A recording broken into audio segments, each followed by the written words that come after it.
Good morning all student. आशा करता हूँ कि आप सब बहुत अच्छे होंगे और घर पे अपनी पढ़ाई अच्छी तरह कर भी रहे होंगे। जैसा कि बेटा अपन ने लास्ट वीडियो में नया चैप्टर स्टार्ट किया था आनुवंशिकी, और आनुवंशिकी के बारे में आपको बताया था कि भाई सजीवों में बहुत सारे लक्षण होते हैं और उन लक्षणों का एक पीढ़ी से दूसरी पीढ़ी में जो गमन होता है यानी स्थानांतरण होता है उसको अपन क्या बोलते हैं, आनुवंशिकी। चैप्टर 3 आनुवंशिकी।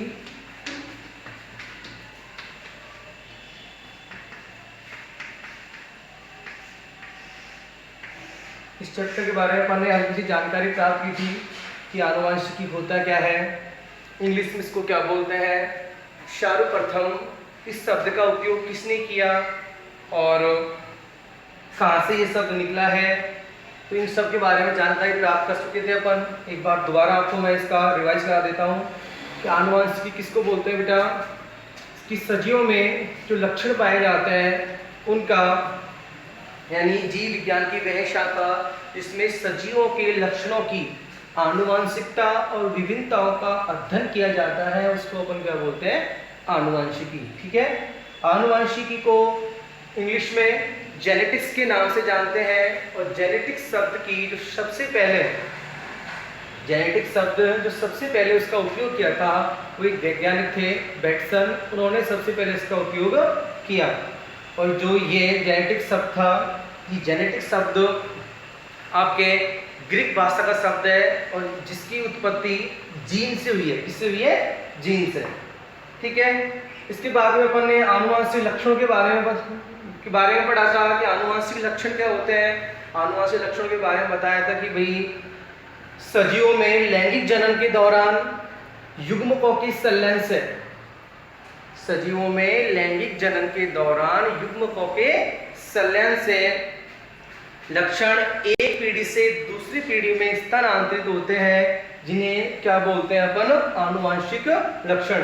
यानी वे लक्षण जो एक पीढ़ी से दूसरी पीढ़ी में स्थानांतरित हो रहे हैं किसके जरिए, लैंगिक जनन युग्मकों के जरिए, तो उसको अपन बोलते हैं आनुवंशिक लक्षण। इसके बाद में अपन ने वंशानुगति के बारे में पढ़ा था कि वंशानुगति क्या होती है। तो वंशानुगति के बारे में बताया था कि जनक पीढ़ी से संतति पीढ़ी में आनुवंशिक लक्षणों का स्थानांतरण होता है, उसको अपन क्या बोलते हैं, वंशानुगति। आगे से स्टार्ट करते हैं। तो जो वंशानुगति है उसको इंग्लिश में हेरिडिटी के नाम से जानते हैं। इसके नाम जानते हैं हेरिडिटी के नाम से। और हेरिडिटी का जो सर्वप्रथम इस शब्द का उपयोग किया था वो वैज्ञानिक थे स्पेंसर। कौन थे? स्पेंसर। तो इसमें अपन लिख सकते हैं, नोट डाल के, हेरिडिटी शब्द का सर्वप्रथम स्पेंसर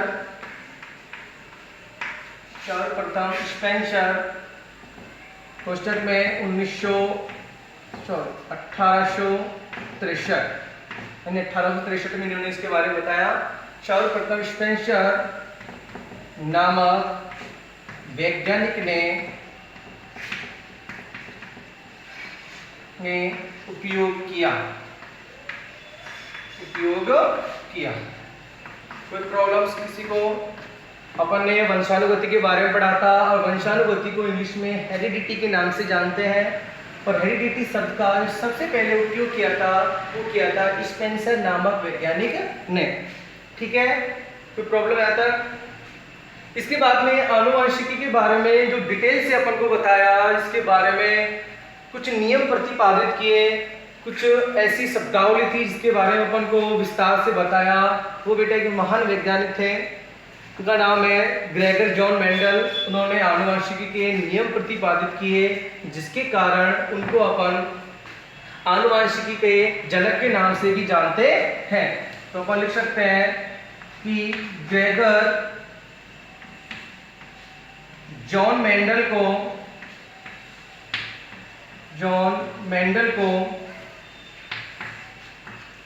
आनुवंशिकी का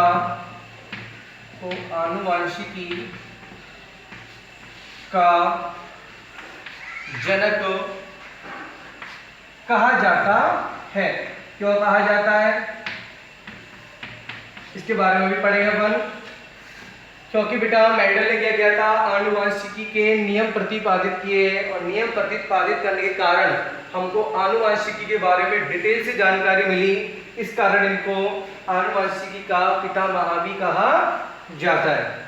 अब इस मेंडल के बारे में बहुत सारी जानकारी है, उन जानकारियों को अपन पढ़ेंगे, और उन जानकारियों को विस्तार से पढ़ने के कारण इसको अपन मेंडलवाद के नाम से भी जानते हैं। तो टॉपिक डालते हैं अपन यहाँ पे मेंडलवाद, यानी मेंडल के बारे में जितनी भी जानकारी है, उनके जन्म संबंधी, कहाँ उनका जन्म हुआ, क्या क्या उन्होंने डिग्री प्राप्त की, कैसे कैसे उन्होंने किस पर खोज की, क्या क्या उनके जीवन में घटनाएं घटी, उनके बारे में अध्ययन करेंगे। इसको अपन मेंडलवाद के नाम से भी जानते हैं। ठीक है, तो सबसे पहले मेंडल को क्या बोलते हैं बेटा, आनुवंशिकी का पितामह। पॉइंट बाय पॉइंट इसको लिख सकते हैं अपन कि मेंडल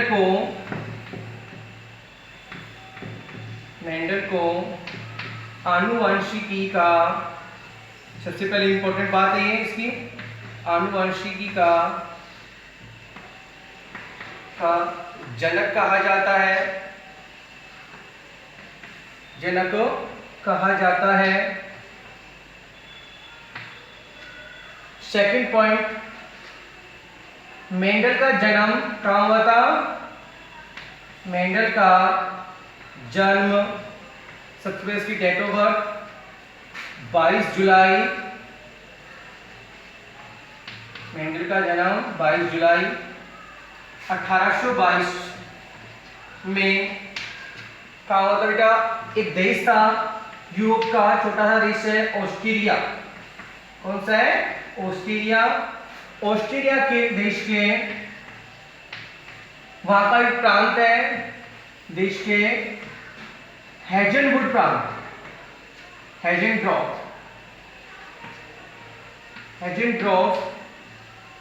प्रांत के एक गांव था, छोटा सा सिलिशियन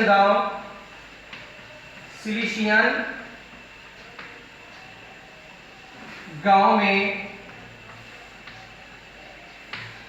में हुआ था।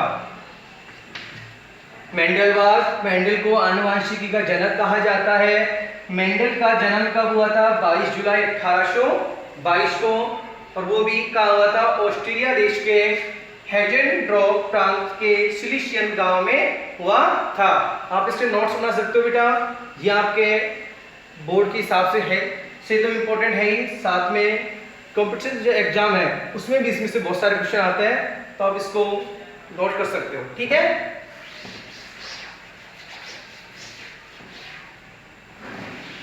इसके बाद में इसकी कुछ इंपॉर्टेंट बातें कि भाई मेंडल ने क्या क्या कार्य किए हैं, कैसे कैसे इसको आगे जाकर कुछ डिग्रियां प्राप्त हुई, कैसे इसने शोध कार्य किए, कब किए, किस पे किए, इसके बारे में जानकारी प्राप्त करते हैं। इसके बाद में, जन्म के बाद में 1843 में इन्होंने क्या किया, दर्शन शास्त्र की डिग्री प्राप्त की। 1843 में दर्शन शास्त्र की डिग्री प्राप्त की। मेंडल को आनुवंशिकी का जनक कहा जाता है। जन्म इसका 22 जुलाई 1822 में ऑस्ट्रेलिया देश के हेजनड्रॉफ प्रांत के सिलिशियन प्रांत में हुआ था। 1843 में इन्होंने दर्शन शास्त्र की डिग्री प्राप्त की। ठीक है, इसके बाद में 1843 में इनको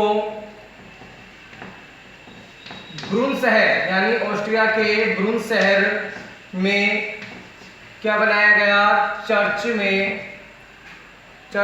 पादरी बनाया गया। क्या बनाया गया, चर्च में पादरी बनाया गया। 1843 में ब्रून शहर के चर्च में क्या बनाया गया, इनको पादरी। पादरी होता है बेटा, जैसे मंदिर में अपने पुजारी होते हैं वैसे चर्च में क्या होते हैं, पादरी होते हैं, ठीक है, जो वहाँ पे पूजा अर्चना करता है उसको बोलते हैं।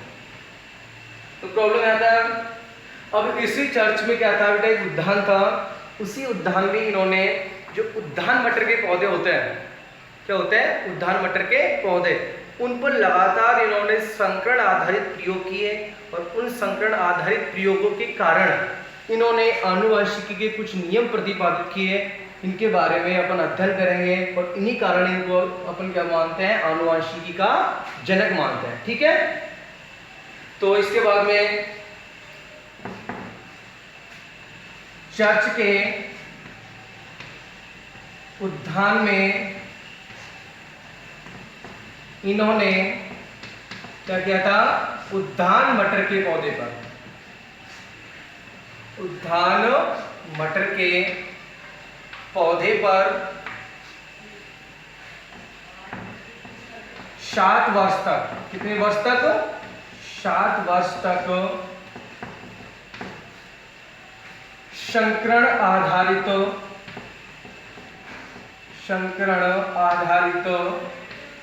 प्रयोग किए, संकरण आधारित प्रयोग किए। 1943 में इनको चर्च का पादरी बनाया गया और इसके बाद में इन्होंने क्या किया, संकरण आधारित यानी उद्यान मटर के पौधे पर 7 वर्ष तक लगातार संकरण आधारित प्रयोग किए और इन्हीं संकरण आधारित प्रयोगों के कारण इन्होंने कुछ ऐसी विभिन्नताएं प्राप्त की उन पौधों में, जिसके कारण उन्होंने कुछ शोध पत्र यानी ऐसे उन्होंने कुछ शोध पत्र तैयार किए और उन शोध पत्रों को इन्होंने 1865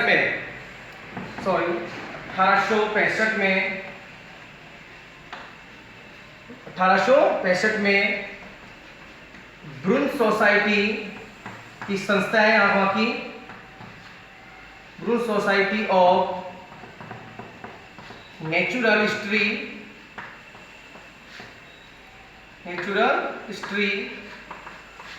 ये वहां की संस्था है बेटा, ब्रून सोसाइटी ऑफ नेचुरल हिस्ट्री, ये संस्था थी जिनमें उन्होंने क्या किया, शोध पत्र को प्रस्तुत किया, उनके समक्ष रखा, में उन्होंने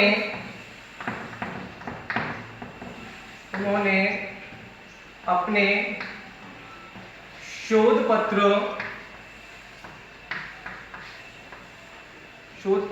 प्रस्तुत किए, यानी 1842 में उनको दर्शन शास्त्री डिग्री प्राप्त हुई। इसके बाद में 1843 में उनको ब्रून शहर के चर्च में क्या बनाया गया, पादरी बनाया गया। इसके बाद में चर्च की जो उद्यान था उसमें उद्यान मटर के पौधे पर इन्होंने लगातार संकरण आधारित प्रयोग किए। संकरण आधारित प्रयोग करने के बाद में 1865 में ब्रून सोसाइटी ऑफ नेचुरल हिस्ट्री, ये वहां की संस्था है, उसमें उन्होंने क्या किया, अपने शोध पत्र प्रस्तुत किए।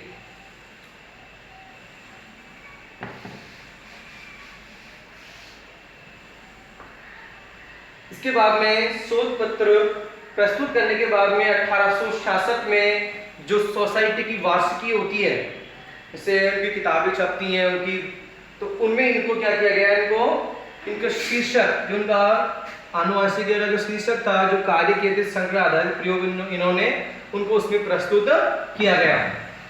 1866 में ब्रून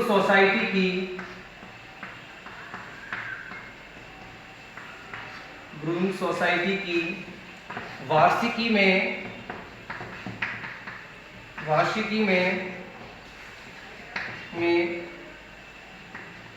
इनके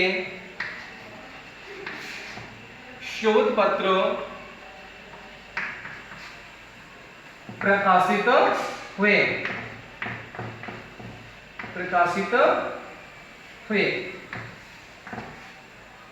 ठीक है, 1866 में जो ब्रून सोसाइटी की वार्षिकी थी उसमें इनके शोध पत्र प्रस्तुत किए गए। इसके बाद में इन्होंने क्या किया,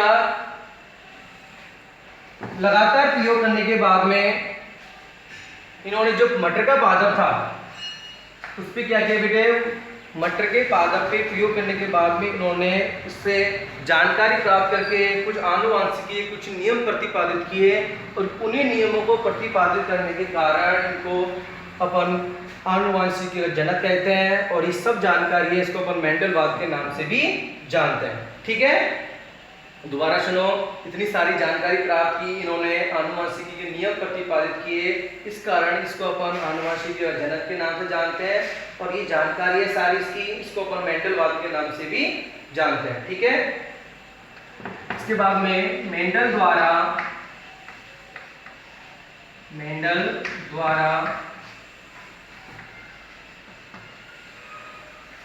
उद्धान मटर पर प्रयोग करके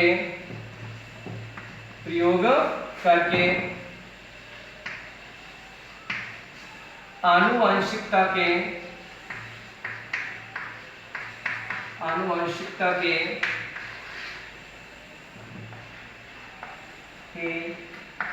नियम प्रतिपादित किए गए जिन्हें किसके नाम से जानते हैं अपन? मेंडलवाद के नाम से जानते हैं। किसके नाम से जानते हैं? मेंडलवाद के नाम से, जिन्हें मेंडलवाद के नाम से जानते हैं।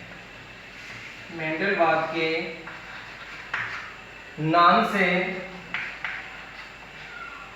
से जाना जाता है। कोई प्रॉब्लम किसी को? दोबारा सुनो बेटा, मेंडलवाद क्या होता है? सबसे पहले मेंडल को आनुवांशिक जनक कहते हैं। क्यों कहते हैं मेंडल को आनुवांशिक जनक? क्योंकि उन्होंने आनुवांशिकता के नियमों को क्या किया था? प्रतिपादित किया था। उनके बारे में अपन को डिटेल से जानकारी दी। किसने दी? ग्रेगर जॉन मेंडल ने। उनका जन्म हुआ था बेटा 22 जुलाई 1822 को। ठीक है, कहाँ हुआ था? ऑस्ट्रेलिया देश के हेजेनड्रॉप प्रांत में, और वो भी कहाँ पे? सिलिसियन गांव में। ठीक है, उसके बाद में उनकी कुछ उपलब्धियां हैं। 1842 में उन्होंने क्या किया? दर्शन शास्त्र की डिग्री प्राप्त की। 1842 में उन्होंने दर्शन शास्त्र की डिग्री प्राप्त की। 1843 में उन्होंने ब्रुन शहर में चर्च में इनको पादरी बनाया गया। इसके बारे में बताया था, चर्च में जो पुजारी होते हैं वो क्या बोलते हैं? पादरी। इसके बाद में चर्च के उद्यान में इन्होंने उद्यान मटर के पौधे पर 7 वर्ष तक संकरण आधारित प्रयोग किए गए। 1865 में इनको ब्रुन सोसाइटी ऑफ नेचुरल हिस्ट्री में इन्होंने अपने शोध पत्र जो इन्होंने प्रयोग किए थे मटर के पादप पर, उनको इन्होंने उसके सामने प्रस्तुत किया। उनसे इंप्रेस होकर इन्होंने क्या किया? 1866 में ब्रुन सोसाइटी की जो वार्षिकी थी उनमें इनके शोध पत्र क्या हुए? प्रकाशित हुए। इसके बाद में मेंडल द्वारा उद्यान मटर पर प्रयोग करके आनुवंशिकता के नियमों को प्रतिपादित किया गया, जिनको अपन मेंडलवाद के नाम से भी जानते हैं। और 6 जनवरी 1884 को इनकी क्या हुई? मृत्यु। 6 जनवरी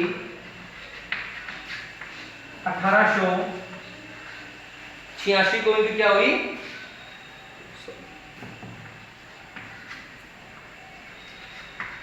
तो इनकी मृत्यु हुई। तो ये मेंडल के बारे में हल्की जानकारी थी जो मेंडलवाद के नाम से अपन जानते हैं, और इसके बारे में से भी क्वेश्चन आते हैं एग्जाम में। ठीक है, कि मेंडलवाद क्या होता है। एग्जाम में कैसे क्वेश्चन आएगा कि मेंडलवाद क्या होता है, समझाइए।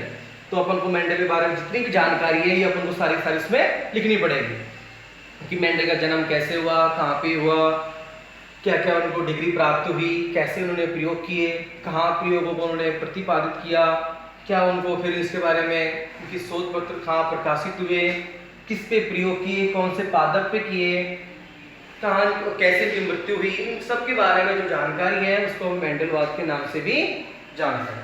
ठीक है बेटा, इसको नोट कर सकते हो आप। इसके बाद में एक इंपॉर्टेंट बात कि 1 नंबर में से छोटे प्रश्न आपके जो जिस पादप पे इन्होंने प्रयोग किए थे उस पादप के बारे में भी पूछ लेता है आपसे। जैसे इन्होंने प्रयोग किए थे किस पे, मटर के पौधे पर। तो मटर के पौधे के बारे में हल्की जानकारी कि मटर का पौधा क्या होता है, इसका साइंटिफिक नेम क्या होता है, वैज्ञानिक नाम, तो नोट लगा के लिख सकते हैं अपन कि मेंडल ने जो प्रयोग किया था वो किस पे किया था, उद्यान मटर पर। तो क्वेश्चन बनता है, तो क्वेश्चन कैसे बनता है वहां पे इसमें कि मेंडल ने अपने संकरण आधारित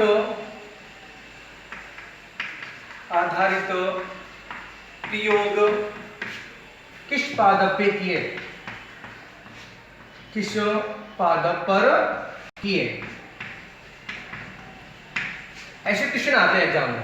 तो किस पे किया था बेटा, तो इसका आंसर क्या हो जाएगा, उद्यान मटर, उद्यान मटर। ठीक है, एक क्वेश्चन कैसे पूछता है, मटर का वैज्ञानिक नाम क्या होता है। वैज्ञानिक नाम के बारे में अपन 9th क्लास में पढ़ चुके हैं, और आने वाला जो 14 चैप्टर 14वां चैप्टर है उसमें जो अपन वैज्ञानिक नामों के बारे में पढ़ेंगे कि कौन से पादप का क्या वैज्ञानिक नाम होता है और वैज्ञानिक नाम रखने की जरूरत क्यों पड़ी, इसके बारे में अपन 9th क्लास में पढ़ चुके हैं। ठीक है, क्योंकि अंतर्राष्ट्रीय स्तर पर हर एक जो भी पेड़ पौधे हैं, जीव जंतु है, उन सबका एक फिक्स नाम होता है, उसको वैज्ञानिक नाम से भी जानते हैं, जो सभी जगह सभी स्तरों पर काम आता है। ठीक है, तो मटर का वैज्ञानिक नाम क्या होता है, ऐसे क्वेश्चन आते हैं एग्जाम में 1 नंबर में। तो इसका वैज्ञानिक नाम होता है बेटा पाइशियम सैटाइवम। क्या होता है, पाइशियम सैटाइवम। तो ये आपको ध्यान रखने की जरूरत है कि मेंडल ने अपने संकरण आधारित प्रयोग किस पे किए, उद्यान मटर पे। उद्यान मटर का वैज्ञानिक नाम क्या होता है, तो क्या होता है पाइशियम सैटाइवम। कोई प्रॉब्लम किसी को। अब यहां से क्वेश्चन निकलते हैं कि भाई बहुत से बच्चों ने पूछा भी है कि सर ये मटर का पादप पे इन्होंने प्रयोग किया, तो ऐसे मटर में ऐसी क्या क्वालिटीज है जो इसने मटर के पादप पे इतने सारे प्रयोग किए। पादप बहुत सारे हैं, इतने सारे प्रकृति में इतने सारे पादप हैं, तो इन्होंने ऐसा मटर में क्या देख लिया कि भाई ये मटर के पादप पे ही प्रयोग करेंगे। तो इसके बारे में भी इन्होंने डिटेल से जानकारी दे रखी है कि मटर के पादप पर प्रयोग क्यों किए, क्योंकि मटर का पादप एक ऐसा पादप होता है बेटा, इसमें बहुत सारी क्वालिटीज पाई जाती हैं, और क्वालिटीज हैं जिससे मटर का पादप होता है वो एक तो क्या होता है, 1 वर्षीय पादप होता है। 1 वर्षीय पादप होने का फायदा ये है कि हम एक ही वर्ष में इस पौधे पर कई बार प्रयोग कर सकते हैं, क्योंकि एक सीजन वार मटर होता है उसमें, जिससे अपन ने मटर को जमीन में बोया, उसके बाद में 3-4 महीने में इसके जो फल आते हैं, इसमें जो फूल आते हैं वो सब इसमें प्राप्त हो जाता है। ठीक है, फिर नष्ट हो जाएगा, फिर इसको हम उगा सकते हैं, फिर प्राप्त कर सकते हैं। तो 1 साल में हम इसकी कई फसलों के बारे में जानकारी प्राप्त कर सकते हैं। इसके बाद में मटर का पादप होता है बेटा, वो क्या होता है, उसका जो पुष्प होता है, फूल, वो क्या होता है, द्विलिंगी होता है। क्या होता है, द्विलिंगी। और द्विलिंगी होने के कारण उसमें स्वयं परागण कराते हैं अपन, जिससे समयुग्मजी पौधे प्राप्त होते हैं, बीज प्राप्त होते हैं, या फिर पर परागण होता है, जिससे विपुंसन विधि द्वारा अपन उसमें पर परागण करा के नई संतति को हम प्राप्त कर सकते हैं, उसमें विभिन्नताएं हम प्राप्त कर सकते हैं। उसके अलावा मटर के पादप की जो ऊंचाई होती है, हाइट होती है, वो भी क्या होती है, नॉर्मल होती है, इससे हम आसानी से बैठ कर अध्ययन कर सकते हैं, उस पर कोई दिक्कत नहीं है। ठीक है, इसके अलावा जो मटर का पौधा होता है बेटा, उसमें 7 प्रकार के विपर्यायी लक्षण पाए जाते हैं। विपर्यायी लक्षणों का मतलब होता है भिन्नता वाले, जिससे मटर के पादप की ऊंचाई, कुछ पादप तो लंबे होते हैं, कुछ होते हैं बौने, कुछ पादप की जो फली होती है वो क्या होती है, बिल्कुल हरे रंग की, कुछ की क्या होती है, पीले रंग की, कुछ के बीज क्या होते हैं, बिल्कुल गोल होते हैं, कुछ के झुर्रीदार होते हैं, कुछ बीज हरे होते हैं, कुछ बीज पीले होते हैं। ठीक है, इसके अलावा भी जो पुष्प की स्थिति होती है वो शीर्षस्थ और कक्षस्थ दो प्रकार की होती है।